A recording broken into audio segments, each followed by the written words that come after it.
आप सबने महाभारत तो सुनी होगी ऑब्वियसली, जो वेद व्यास जी ने लिखी हुई है। लेकिन क्या हो अगर शकुनी आपको महाभारत सुनाए। आप खुद सोचिए कि आप इमेजिन करिए कि आप बैठे हुए हैं और शकुनी बैठे हुए हैं सामने और वो आपको पूरी महाभारत सुना रहे हैं। लेकिन शकुनी तो एक विलन है, राइट। ऐसा कहा जाता है कि महाभारत का जो विलन है वो शकुनी है।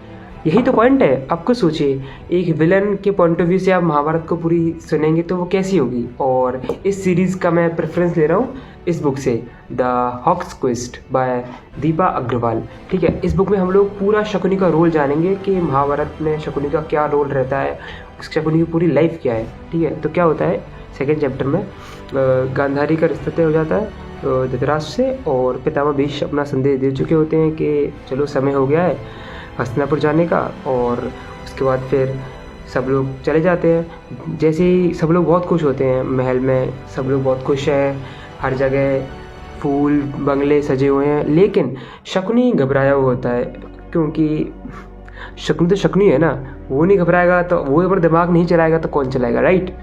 तो फिर जब धीरे धीरे चलते रहते हैं, हस्तिनापुर जैसे ही करीब आता है, शकुनी के जो सवाल होते हैं वो बढ़ते जाते हैं कि मेरी बहन ही क्यों, कहीं ऐसा तो नहीं ये लोग आगे जाकर एक षड्यंत्र रचेंगे, एक साजिश रचेंगे, ऐसा क्यों, क्योंकि हस्तिनापुर कहाँ और गांधारा कहाँ।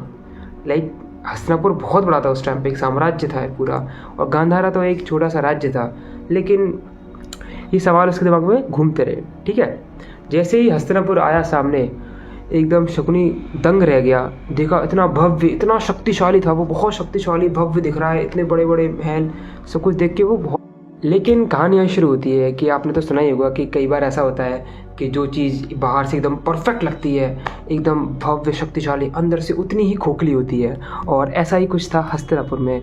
लेकिन ऐसा क्या था हस्तिनापुर में जो शकुनी बाहर से ही समझ गया था? ऐसा क्या होता है?